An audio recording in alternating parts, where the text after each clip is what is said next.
그리고 하나님께 모든 영광을 올려드리면서 다 함께 박수로 영광 돌리겠습니다.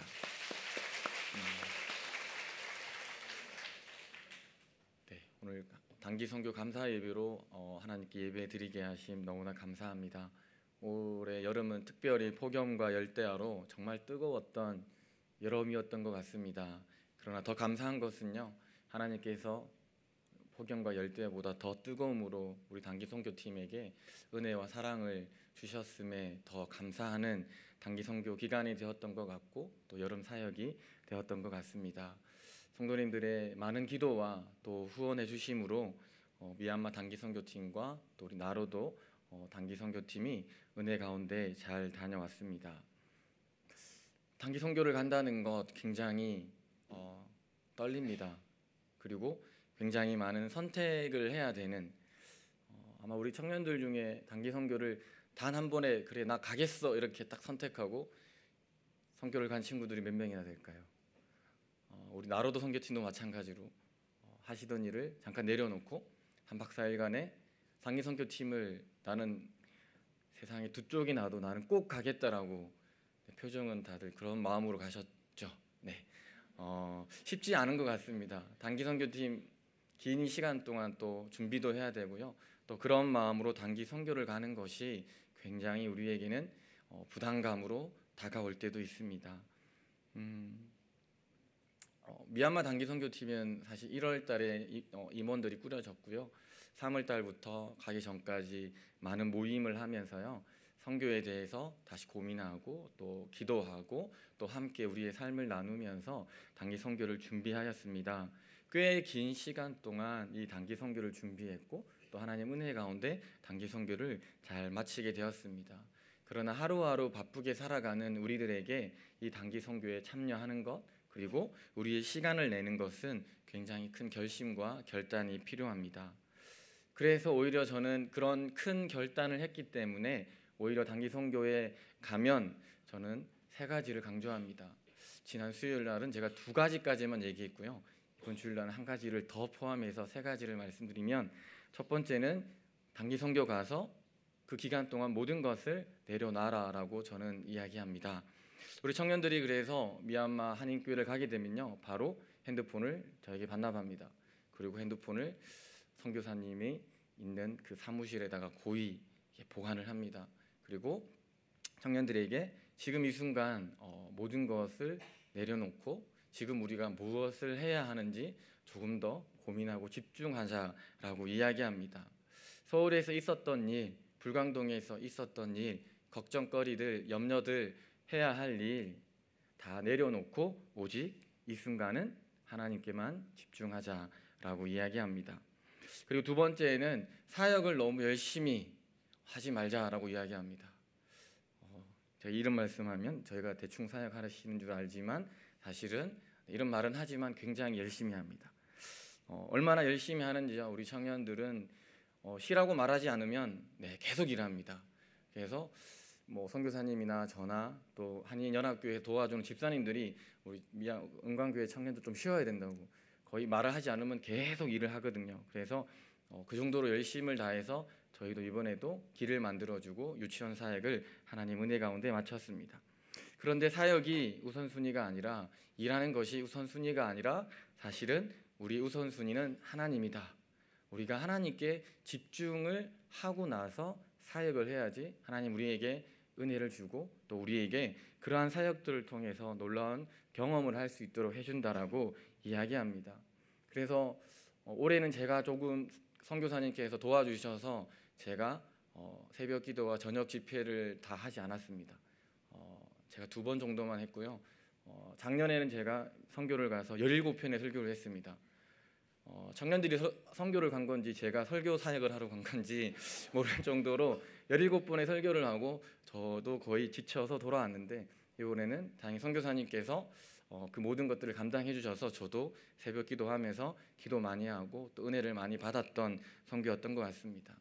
청년들이 가면 새벽 1시간 그리고 저녁에는 2시간 정도 세미나와 집회와 기도회를 가집니다. 그래서 우리가 더욱더 하나님께 집중하자라고 이야기합니다. 그곳에 가면 기도하지 않을 수 없고 그곳에 가면 말씀을 듣지 않을 수 없다는 것입니다. 그리고 세 번째는 이것을 강조합니다. 다시 일상으로 돌아갈 것을 염두해 주자입니다. 우리가 더 중요한 것은 우리가 살아가야 할 우리의 일상이 더 중요한 것입니다.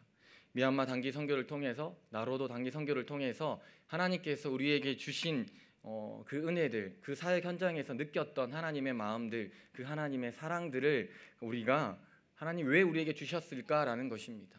단순히 그 순간 하나님의 은혜를 경험하고 그 순간 우리의 마음 가운데 감동이 있는 것이 아니라 사실 그 이후에 우리의 일상의 삶을 더 그렇게 하나님의 은혜와 사랑으로 살아가기 위함인 것입니다. 그래서 단기 선교는 갔다 와서 우리가 일상의 삶을 살아가기 위한 것입니다. 돌아오자마자 다시 예전의 모습으로, 다시 옛것으로, 옛 모습으로 돌아가는 것이 아니라 사실은 하나님의 은혜와 사랑으로 변화되어서 변화된 우리의 일상을 살아가는 것이 훨씬 더 중요하기 때문입니다. 단기 선교를 통해서 우리 청년들이, 또 우리 나로도 선교팀이 이러한 마음으로 하나님 앞에 나가는 귀한 우리 단기 선교가 되기 원하고 우리 모든 팀원들이 되기를 원합니다. 오늘 말씀을 보면 사도 바울은 로마 성도들에게 변할 것을 권면하고 있습니다. 그 변화의 시작은 먼저 이 세대를 본받지 말라라고 이야기하고 있습니다. 이 세대를 본받지 않는 것, 이것은 구체적으로 이 세대는 이 세상을 가리킵니다. 구체적으로 이 세상, 이 세대는 하나님과 무관하게 살아가는 것, 그것을 말합니다. 하나님과 무관하게 자신만의 삶을 영위하는 것, 하나님과 무관하게 자기들만의 유익을 추구하며 살아가는 공동체를 성경은 세상이라고 말하고 더 구체적으로 그것을 세속화라고 이야기합니다. 오늘 하나님은 성도들이 변하기를 원합니다. 근데 그 변화의 시작점은 이 세상, 이 세대의 풍조를 본받지 않는 것입니다. 다시 번역하면 이 말씀은 이렇게 번역할 수 있을 것 같습니다. 너희는 계속 이 세상과 같은 모양이 되지 말라. 이 세상과 똑같이 되지 말라라고 번역할 수 있을 것 같습니다. 즉 본받지 말라라는 것은 세상과 같은 모양이 되어 살아가지 말라라는 것입니다. 두 번째, 이 변화는 오직 마음을 새롭게 함으로써 받는 것입니다.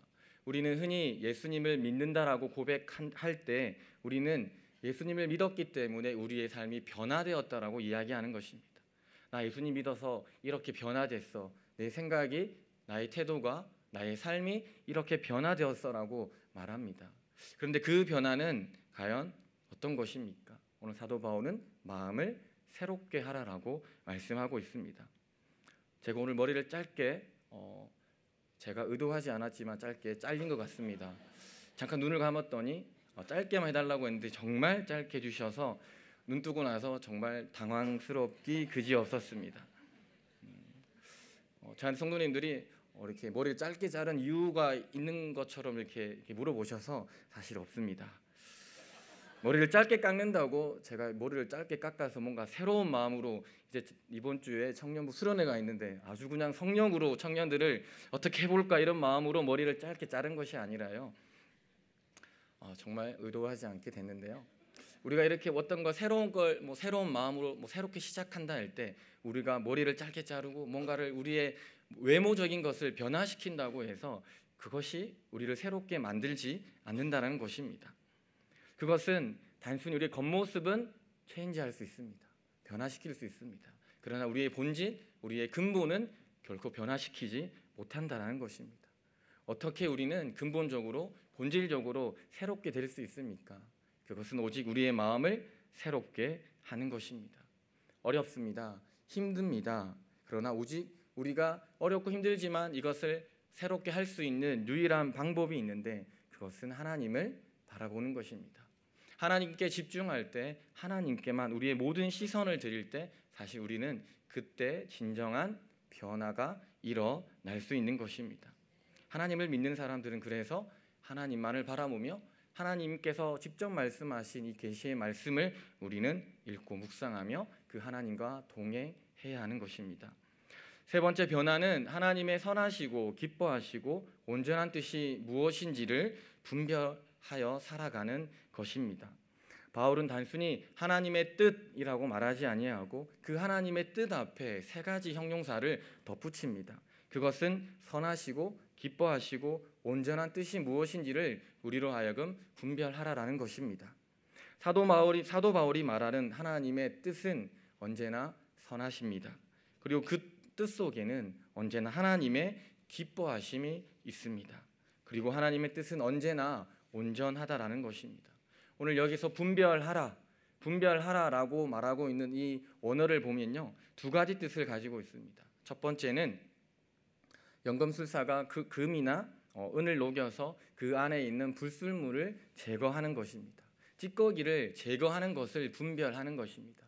오늘 우리의 삶을 뒤돌아볼 때 우리 안에 하나님의 선하시고 기뻐하시고 온전한 뜻이 아닌 다른 것들이 우리의 삶 가운데, 우리 마음 가운데 있다면 그것을 분별하여서 제거하라라고 말하고 있는 것입니다.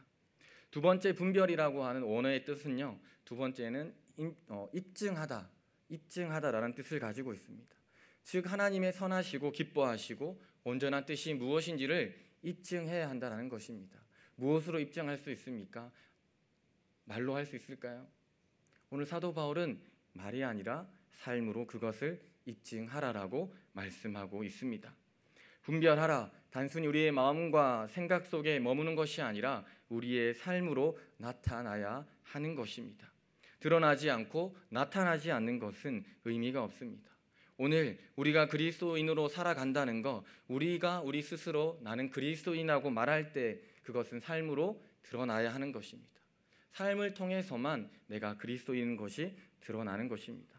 하나님은 결국 우리의 삶을 통해서, 우리의 변화된 삶을 통해서 세상을 변화시키고 개혁시키실 것입니다. 쌀산마을 유치원 아이들을 대상으로 저희가 2번 비올라 연주를 했습니다. 우리 팀원 중에 우리 비올라 전공자가 있어서 그 비올라를 가지고 갔습니다. 회의로 갈 때 참 짐들이 많습니다. 특별히 선교지에 나눠 드려야 할 물품들도 많고요, 저희가 사용해야 할 짐들도 굉장히 많습니다. 그런데 왜 굳이 비올라를 들고 갔을까요? 그것도 1개도 아니고 2개를 들고 갔습니다. 저희가 비올라를 들고 간 이유는 그 땅의 아이들에게 비올라가 뭔지를 보여주고 싶었습니다. 그리고 이렇게 비올라를 연주하면서 살아가는 음악가들, 그런 직업이 있다라는 것도 보여주고 싶었습니다. 아이들이 생각하지도 못한 이 비올라 연주자, 음악가라는 것이 있다는 것을 알려주고 싶었습니다. 선교사님께서 쌀산마을 아이들을 대상으로 해서 꿈에 대해서 설문조사를 했습니다. 그런데 이 아이들이 80%가 딱 3가지의 꿈을 가지고 있더라. 10명 중에 8명은 이 3가지 꿈만을 가지고 있다라고 합니다. 그 3가지 꿈은요, 첫 번째 선생님입니다. 그리고 2번째는 선장, 그리고 3번째는 축구 선수입니다. 왜 이 아이들이 3가지 꿈을 가지고 살아갈까요? 이 아이들이 볼 수 있는 것이 딱 3가지밖에 없기 때문입니다. 이 아이들의 대부분 그 마을에 살아가는 어른들은요, 자신들의 부모님들은요, 대부분 뱃일을 합니다. 선장이라고 되어 있지만 사실은 부둣가에서 배에서 하역을 하는 일들을 하시는 분들입니다. 그래서 그들은 선장이 되는 것, 배를 이용해서 어떤 일을 하는 것, 그것이 꿈이 된 것입니다. 그리고 그 마을에는 초등학교가 딱 하나 있습니다. 그리고 선교사님께서 세우신 유치원이 있습니다. 그리고 그 학교에는 누가 있을까요? 선생님이 있습니다. 그래서 자신들이 보았던 선생님, 그래서 나도 선생님이 되고 싶어 라고 해서 꿈이 선생님이 되었다고 합니다. 3번째, 왜 축구 선수라는 꿈을 가지게 됐을까요? 미얀마가 그렇게 축구를 잘하지는 않죠.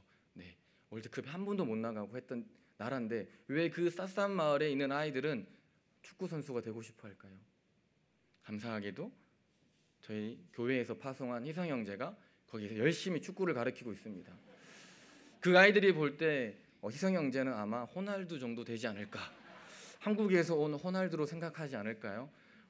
열심히 아이들에게 축구를 가르치니까 아이들이 나도 축구 선수 하고 싶어, 저 선생님처럼 나도 축구 선수가 될래 라고 하는 꿈을 꾼다라는 것입니다.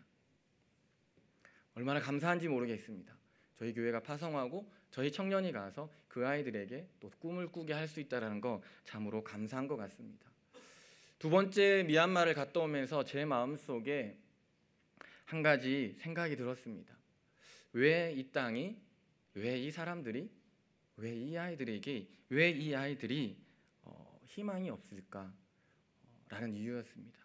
왜 이들은 희망이 없어 보이는 걸까?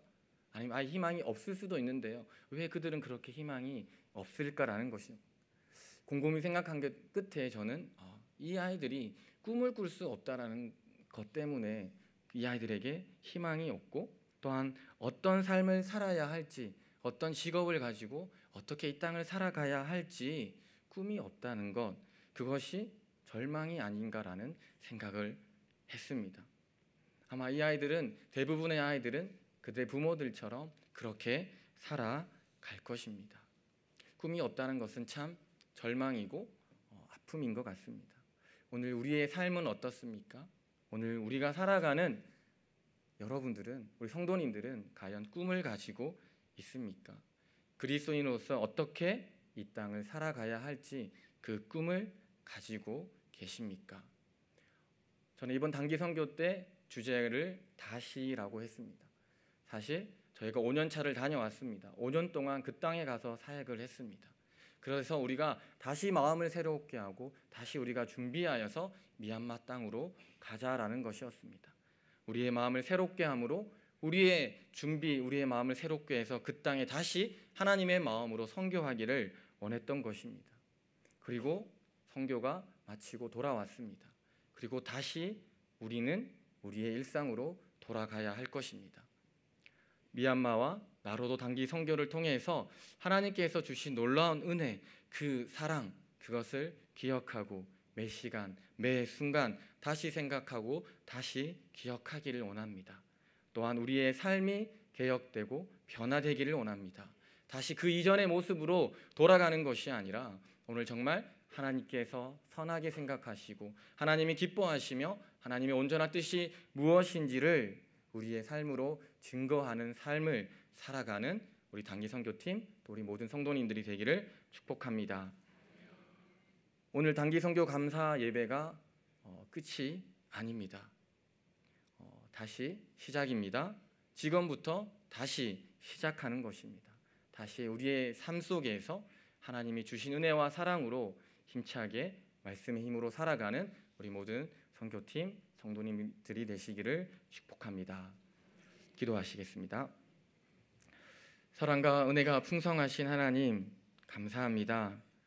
하나님께서 주신 하나님의 은혜와 사랑으로 미얀마와 나로도 단기 선교를 은혜 가운데 마치게 하시니 감사합니다.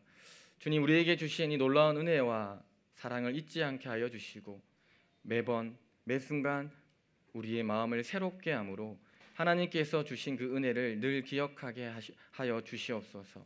또한 그 은혜와 사랑으로 이 땅을 우리의 일상을 살아가게 하여 주시옵소서. 다시 옛 모습으로 예전의 모습이 아니라 다시 변화된 모습으로 새 사람으로 우리의 삶을 살아가는 우리 모든 단기 선교팀과 우리 성도님들 되게 하여 주시옵소서.